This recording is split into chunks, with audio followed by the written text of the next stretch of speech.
सबसे बड़ी खबर यह है कि नक्सलियों की केंद्रीय कमेटी अब सरकार के सामने सरेंडर करने और हथियार डालने के लिए राजी हो गई है। सीपीआई माओवादी ने प्रेस रिलीज जारी करके कहा है कि उनकी पार्टी फिलहाल अस्थायी तौर पर हथियार बंद संघर्ष को रोकने और शांति वार्ता के लिए तैयार है। संगठन ने साफ किया है कि वे सरकार से गंभीर और ईमानदार पहल की उम्मीद कर रहे हैं। पार्टी ने कहा कि उसने 2024 से चल रहे अभियान में पुलिस और सुरक्षा बलों के साथ मुठभेड़ों का सामना किया है, जिसमें दोनों ओर से नुकसान हुआ है और इसी पृष्ठभूमि में पार्टी ने यह निर्णय लिया है कि 1 महीने तक सरकार से संवाद की प्रक्रिया आगे बढ़ाई जाए और कैद माओवादी नेताओं को भी वार्ता में शामिल करने का अवसर दिया जाए। नक्सली लीडर अभय का ये प्रेस नोट 15 अगस्त 2025 का है, जो अब सामने आया है और वायरल भी हो रहा है। प्रेस नोट में कहा गया है कि अगर सरकार वास्तव में वार्ता चाहती है तो वो जेल में बंद माओवादी साथियों से भी विचार विमर्श की अनुमति दे और इस दौरान संगठन पर पुलिस दबाव न डाले। तो देखिए, नक्सलियों का ये पत्र सामने आ चुका है। नक्सलियों के इस पत्र को लेकर छत्तीसगढ़ के पूर्व डीजीपी डीएम अवस्थी ने विस्तार न्यूज से फोन पर खास बातचीत की है। उन्होंने क्या कहा है, आपको एक बार वो भी सुनाते हैं। राजू वाली घटना हुई थी तब भी ये बात आई थी और आपके चैनल पर भी मैंने कहा था कि ये डिमोरलाइजेशन है। जब मिलिट्री स्ट्रेटजिस्ट और जनरल सेक्रेटरी जो कि चीफ है वही मारा गया है तो बाकी लोग अपने आप ही डिमोरलाइज हो जाएंगे और समय नहीं है। इसके बाद भी लगातार जो ऑपरेशन चले और उससे जो प्रभाव पड़ा और आज ये हालत हो गई कि दूरदर्शन, आकाशवाणी, ईमेल, इस पूरे पत्र की भाषा पहले तो एक बारगी पढ़ के ऐसा लगता नहीं है कि नक्सलियों द्वारा ही लिखा गया। मुझे तो बड़ा आश्चर्य है, किंतु इसको अब सत्य मानना पड़ेगा और इसीलिए मैं कह रहा हूँ कि ये उनके डिमोरलाइजेशन को और शो कर रहा है कि अब किसी भी प्रकार से जान बचाने का प्रयास किया जाए। जान पर वो आ गई है, अब बचेंगे नहीं। इसी आशा के साथ ये पत्र लिखा गया कि शायद अब सुरक्षा हो जाएगी, आत्मसमर्पण करेंगे तो देखिए, ये जो पत्र है ये नक्सलियों के डिमोरलाइजेशन को दर्शाता है, ऐसा कहना है। और अब देखिए, इस पूरे मामले को लेकर डिप्टी सीएम विजय शर्मा का भी बयान सामने आया। उन्होंने विस्तार न्यूज से खास बातचीत की है और इसमें उन्होंने कहा है कि पत्र मिला है और इसकी सत्यता की जांच भी की जा रही है। पत्र जारी हुआ है जिसमें उन्होंने हथियार त्यागने की बात की है और राजनीतिक पार्टी से कंधा मिला। पत्र मैंने देखा है, उसकी समीक्षा की आवश्यकता है, सत्यता की जांच की आवश्यकता है। अभय नाम से तो पत्र जारी होता ही है। अनेक इसमें नई बातें पत्र में दिख रही हैं, फोटो होना, माननीय लिखना आदि आदि। तो एक बार पत्र की सत्यता की जांच की आवश्यकता है। सर, लेकिन अगर इसमें पिछले भी घटनाओं पे बात की गई है कि हम पहले भी शांति वार्ता की बात कर रहे थे और इस बार हम फिर से कोशिश कर रहे हैं और अपना सरकार से बात करने के लिए तैयार हैं। वो सब तो चर्चा पर, बातचीत पर होता ही है। तो पहले सत्यता की ही जांच की जाए, फिर कुछ कहना करना आवश्यक होगा। भाई देखिए, नक्सली वार्ता को लेकर पूर्व संसदीय सचिव विकास उपाध्याय का बयान भी सुनने को मिला, जिसमें उन्होंने कहा कि नक्सल मोर्चे पर कांग्रेस के समय से ही अभियान में तेजी है, जवानों के हौसले बुलंद है और नक्सलवाद कमजोर हो रहा है। आपको सुनाते हैं विकास उपाध्याय ने आगे क्या कुछ कहा है। प्रवक्ता अभय की का पत्र जारी होता है। पत्र में जिस प्रकार की बातें आती है, हम तो शुरू से इस बात को कह रहे हैं कि कांग्रेस की सरकार के समय से नक्सलियों के हौसले पस्त हुए हैं और कहीं ना कहीं हमारे जवानों की बुलंदी और हमारे जवानों की हिम्मत को दाद देना पड़ेगा, जो लगातार इस लड़ाई को लड़ते रहें। और साथ ही साथ ये भी बात है कि इन नक्सली मुठभेड़ की बात कहकर कई निर्दोष आदिवासियों की भी जाने गई है। ये भी बेहद दुर्भाग्यपूर्ण है। तो देखिए, नक्सलियों ने एक पत्र जारी किया है और इस पत्र के जरिए उन्होंने शांति वार्ता की बात कही है। ऐसे में नक्सलियों ने कौन सी वो बड़ी बातें इस पत्र में लिखी है, आपको वो भी बताते हैं। देखिए, आपको सिलसिलेवार तरीके से बताते हैं कि इस पत्र में क्या कुछ खास लिखा गया है। हम हथियार छोड़ने का फैसला लेते हैं, ये लिखा है नक्सलियों ने। साथ ही इसमें लिखा है कि हथियारबंद संघर्ष अस्थायी रूप से विराम घोषित कर रहे हैं। सरकार के साथ कंधा मिलाकर चलने का फैसला नक्सलियों ने लिया है। गृह मंत्री का या फिर प्रतिनिधि मंडल की तरफ से बातचीत को वो पूरी तरह से तैयार है। जो विरोध में होगा उसे भी मनाकर शांति वार्ता में शिरकत करने के लिए अपील करेंगे। और छठी जो बड़ी बात है उसमें ये लिखी गई है कि वीडियो कॉल से भी बात करने को तैयार है। वहीं आगे इसमें लिखा गया है कि सरकार तुरंत 1 महीने के लिए सीज फायर का ऐलान कर दे। तो 8वीं बड़ी बात है, सर्च ऑपरेशन रुकवाकर बातचीत को आगे बढ़ाए। वहीं जंगलों में खून बहाना बंद होगा तो ही शांति आएगी, ये भी नक्सलियों ने लिखा है। और 10वीं बड़ी बात इस पत्र में लिखी गई है कि इसमें ईमेल भी एक दिया गया है और इस पर सरकार अपना फैसला पहुंचाए। 11वीं बड़ी बात, सरकार अपने फैसले को टीवी और रेडियो के माध्यम से बताए कि सरकार ने आखिर क्या फैसला किया है। तो देखिए, नक्सलियों ने एक पत्र जारी किया है, उसमें शांति वार्ता की बात कही गई है। नक्सली हथियार छोड़ने को तैयार है, लेकिन एक शर्त भी है कि सीज फायर सरकार को करनी होगी। सरकार को ऐलान करना होगा कि सरकार सीज फायर कर रही है और अपनी जो भी बातें हैं सरकार वो टीवी और रेडियो के माध्यम से नक्सलियों तक पहुंचाए। पत्र में एक ईमेल भी दिया गया है जिस पर सरकार अपना फैसला पहुंचा सकती है। तो देखिए, नक्सलियों ने शांति वार्ता को लेकर एक पत्र जारी किया है और अब इस पत्र की सत्यता की जांच भी लगातार की जा रही है। और ऐसे में हमारे सहयोगी भी अलग अलग जगहों से जुड़ गए हैं। आपको बता दें कि हमारे जो तमाम सहयोगी हैं लगातार वो छत्तीसगढ़ में जिस तरह से नक्सलवाद का सफाया हो रहा है उस पर लगातार जानकारी देते रहे हैं, बड़ी कवरेज आपको दिखाते रहे हैं। हमारे तमाम सहयोगी हमारे साथ जुड़ गए। नितेश गर्ग रायपुर से जुड़ रहे हैं, रौनक शिवहरे बस्तर से, रवि म्यूरी न्यूज रूम से जुड़ रहे हैं, तो संजय ठाकुर जगदलपुर से जुड़ रहे हैं। सबसे पहले संजय, मैं आपके पास आना चाहूंगी, कितनी बड़ी बात ये हो जाती है, कितनी बड़ी सफलता हम इससे देखें, क्योंकि केंद्रीय गृह मंत्री ने साफ तौर पर कहा है कि मार्च 2026 तक नक्सलवाद का सफाया करना है, लेकिन उससे पहले ही नक्सली अब शांति वार्ता के लिए एक पत्र जारी कर रहे हैं।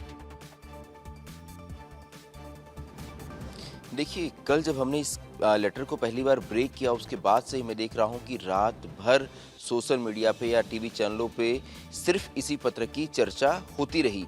तरह तरह की प्रतिक्रियाएं जो है इस पत्र को लेकर आती रही, संशय भी इस पत्र को लेकर पैदा हुए और इसके पीछे कारण भी है। पहली बात ये कि जो पत्र है ये 15 अगस्त की तारीख का है, लेकिन इस पत्र के सबसे आखिर में जब आप जाते हैं प्रतिज्ञा तो आपको नजर आता है एक नोट लिखा होता है, उसमें लिखा है कि हम माफी चाहते हैं यह पत्र देरी से जारी करने के लिए। इसके पीछे कारण ये है कि इसमें अभय ने बहुत साफ तरीके से लिखा है कि जो सीमित कैडर उनके संपर्क में है उनसे पहले ऐसे डिसीजन के लिए, क्योंकि समझिए ये नक्सल इतिहास का अब तक का सबसे बड़ा डिसीजन है। पहला डिसीजन था जब चारू मजुमदार और कानू सान्याल ने मिलकर नक्सल संगठन को शुरू किया था। दूसरा डिसीजन ये है कि नक्सल संगठन जो कि हथियार के दम पर सत्ता पाने की बात करता था वो आज हथियार छोड़ने की बात कहता है, यानी कि लगभग 60 साल जिस नीति के तहत, जिस आइडियोलॉजी के तहत ये पूरा संगठन चला, आज वो संगठन उसी हथियार को छोड़ने की बात कह रहा है। तो इससे बड़ी खबर, इससे बड़ा डिसीजन नक्सल संगठन के लिए, नक्सल इतिहास के लिए आज तक इससे पहले कुछ भी नहीं हुआ है। ऐसे में एक जो इतना बड़ा संगठन जो पूरे देश में फैला हुआ है, अलग अलग राज्यों में अलग अलग केंद्रीय कमेटी के लोग बैठे हुए हैं और फिलहाल सारे लोग अंडरग्राउंड हैं, सारे लोग एक दूसरे के कांटेक्ट में नहीं हैं, क्योंकि हम देख रहे हैं कि लगातार फोर्स उनकी लोकेशन पता कर उन्हें ढेर कर रही है। यही वजह है कि अभय के साथ जो लोग हैं, अभय क्योंकि पोलित ब्यूरो मेंबर है और वो उस नक्सल संगठन में उस पद पे बैठा हुआ है कि वो इस तरह की डिसीजन ले सकता है, लेकिन क्योंकि एक संगठन में डिसीजन में बहुत लोगों का शामिल होना जरूरी है, यही वजह है कि उसने सरकार से अपील की है कि सरकार आकाशवाणी के माध्यम से, दूरदर्शन के माध्यम से अपना फैसला भी बताए। उसने मीडिया संस्थानों से अपील की है कि जब उन्हें ये लेटर पहुंचे तो वो भी अपनी प्रतिक्रिया दे। और उसके बाद पहली बार ऐसा हुआ है कि उन्होंने एक ईमेल आईडी और एक फेसबुक आईडी जारी की है। पहली बार है जब ये पत्र जारी किया गया है, कहीं ना कहीं ये ऐतिहासिक खबर भी हम इसे कह सकते हैं। लेकिन रौनक, आप जब बातचीत कर रहे थे हमारे editor in chief Gyanendra Tiwari ji से, तो मैंने सुना आप बता रहे थे कि कैसे आप तक ये जानकारी पहुंची। तो एक बार हमारे दर्शकों को बताइएगा कि आप तक ये जानकारी कैसे पहुंची और क्या लगता है जब इसकी सत्यता की जानकारी मिलेगी तो क्या ये लेटर वाकई में जारी किया गया है? क्योंकि सीधे तौर पर डिप्टी सीएम का ये कहना है कि पहले इसकी सत्यता की जाएगी, उसके बाद आगे कोई कदम सरकार लेगी। जी मैं बता दूं, मैं अबूझमाड़ के लगातार दौरे पर रहता हूं और लगातार मैं चाहता हूं कि हमारे भी कुछ प्रश्न होते हैं तो हम माओवादियों को लगातार चिट्ठी के जरिए लगातार भेजते रहे हैं। और इसी दौरान मैं अबूझमाड़ के एक रिपोर्टिंग पे था जहां मुझे एक चिप लाकर दी गई और ये एक माओवादी कैडर के द्वारा एक चिप लाकर दी गई और कहा गया कि इसमें पॉलिट ब्यूरो मेंबर का लेटर है और आईडियो है, लेकिन इसमें आईडियो नहीं मिल पाया। चिप में ये लेटर था जिसे मैंने फिर अपने चैनल और मीडिया साथियों को दिया। बिल्कुल बिल्कुल, और ये पत्र अब सामने आ चुका है, इसकी सत्यता की पुष्टि भी की जा रही है। नितेश, लगातार आप पहुंचते रहे हैं उन इलाकों में जहां पर नक्सलियों का जो गढ़ है वो बना हुआ था, लेकिन अब वहां पर जिस तरह से ऑपरेशन चलाए जा रहे हैं, क्या लगता है नक्सली इन ऑपरेशनों से अब डिमोरलाइज हो गए हैं, कहीं ना कहीं उनके आत्मविश्वास में कमी आई है, इस वजह से ये पत्र जारी किया गया है? बिल्कुल, देखिए प्रतिज्ञा बहुत बड़ी खबर है और सबसे पहले तो विस्तार न्यूज़ ने इस खबर को पूरे देश को दिखाया। हमारे एडिटर इन चीफ ने, धन्य है जो रौनक जैसे साथी हैं, हमारे संजय ठाकुर जैसे साथी हैं, जो इस तरीके से बस्तर की जिन्होंने खाक और राख छानी है कि आज उसका परिणाम यह है कि जब इस ऐतिहासिक वार्ता की तरफ रुख मुड़ रहा है, जब नक्सली जो है कहीं ना कहीं तमाम तरीके से हथियार डालना चाहते हैं, तब विस्तार न्यूज़ वो माध्यम बन रहा है, विस्तार न्यूज़ जरिया बन रहा है। बहरहाल शासन अपना काम कर रही है, सत्यता की पुष्टि कर रही है। विजय शर्मा और तमाम लोगों ने जो है इस संदर्भ में खुलकर बातचीत की है और जो है तमाम जो उनके सुझाव थे, पहले भी वीडियो कॉन्फ्रेंस, ये सारी चीज़ें, तो ये अभी जो है आने वाले समय में देखना होगा क्या होगा। लेकिन ये पत्र बहुत खास है प्रतिज्ञा, क्यों? क्योंकि इस पत्र में तमाम चीज़ें ऐसी हैं जो पहली बार हो रही हैं। महोदय जैसे शब्द का इस्तेमाल है, इसके साथ ही जो है नेताओं के साथ, लोकतांत्रिक प्रणाली के साथ कंधा से कंधा मिलाने की बात है। तो सोचिए, जो कल तक हथियार थामे थे, जिस लोकतंत्र के विरोध में जनताना सरकार का समर्थन कर रहे थे, आज वो लोकतंत्र के समर्थन में जो है चलने की बात कर रहे हैं। इसके साथ ही उन्होंने समाज के तमाम वर्गों से अपील की है अपने साथ जो है इस शांति वार्ता में माध्यम बनने के लिए, जरिया बनने के लिए। तो सोचिए, गृह मंत्री अमित शाह 31 मार्च 2026 वो तिथि है जब जो है इस संदर्भ में पूरा नक्सलवाद के खात्मे की डेडलाइन दी गई है। तो ये इशारा साफ तौर पर कहता है, तमाम जो मुठभेड़ हुई, तमाम जो नक्सल ऑपरेशन हुए, एंटी नक्सल ऑपरेशन, गरियाबंद में चाहे चलपति को ढेर करना हो, बसवा राजू को ढेर करना हो, जितने भी बड़े बड़े नेता थे उन सभी को ढेर करने का ये नतीजा। इसके साथ ही इसका भी नतीजा है कि नई नक्सल पुनर्वास नीति के तहत लगातार जो है हजारों हजार की संख्या में जो नक्सली आ रहे हैं उनका पुनर्वास किया जा रहा है, उनको एक बेहतर पॉलिसी दी जा रही है, नई नक्सल पुनर्वास नीति जारी, तो इसका भी परिणाम है। और देखिए, गृह मंत्री को विशेष तौर पर इंगित किया गया है, प्रधानमंत्री के साथ शुरुआत करने के बाद बीच में इंगित किया गया है कि हम शांति वार्ता के लिए तैयार हैं। गुहार लगाई गई है, पुकार लगाई गई है, जरिए बताए गए हैं, अपना प्रतिनिधिमंडल बनाकर जो है बातचीत करने के लिए जो है कहा गया है इस पत्र में। तो अपने आप में ये बहुत ही जो है, इस पत्र को अगर पूरा अवलोकन करें तो अपने आप में ये पत्र बहुत ही ऐतिहासिक है, जिसमें तमाम तरीके की बिल्कुल बहुत ही ऐतिहासिक पत्र और बहुत ही बड़ी खबर नक्सलवाद से जुड़ी हुई सामने आ रही है। और लगातार इस खबर पर विस्तार न्यूज बना भी हुआ है और लगातार ये तस्वीरें भी हम आपको दिखा रहे हैं, जो लेटर जारी किया गया उस पत्र को भी हम दिखा रहे हैं और एक एक शब्द जो इसमें लिखे गए हैं, हमारे जितने भी सहयोगी अवलोकन भी कर रहे हैं लगातार इस पत्र में लिखे शब्दों के। साथ ही साथ हमारे सहयोगी रवि मीरी भी जुड़े हुए हैं। रवि, ये बताइए कि इसमें कंधे से कंधा मिलाकर चलने की बात कही गई है कि सरकार के साथ, विपक्ष के साथ कंधे से कंधा मिलाकर चलने के लिए तैयार है। क्या नक्सलियों पर भरोसा किया जा सकता है? प्रतिज्ञा, आपने जो पूछा उसका भी जवाब दूंगा और इसके साथ साथ ये भी बता दूंगा कि अब क्या होने वाला है। देखिए, नक्सलियों का पत्र अब सामने आ गया है, नक्सलियों का पत्र अब सरकार के सामने आ गया है। नक्सलियों का जो पत्र है वो राज्य और केंद्र सरकार दोनों के पास जाएगा और दोनों ही सरकार ये निर्णय लेगी कि अब आगे क्या करना है। अगर मान लीजिए आज के दिन ही ये निर्णय ले लिया जाए कि अगर हम वार्ता के लिए तैयार है, सरकार भी वार्ता के लिए तैयार है, हथियार छोड़कर।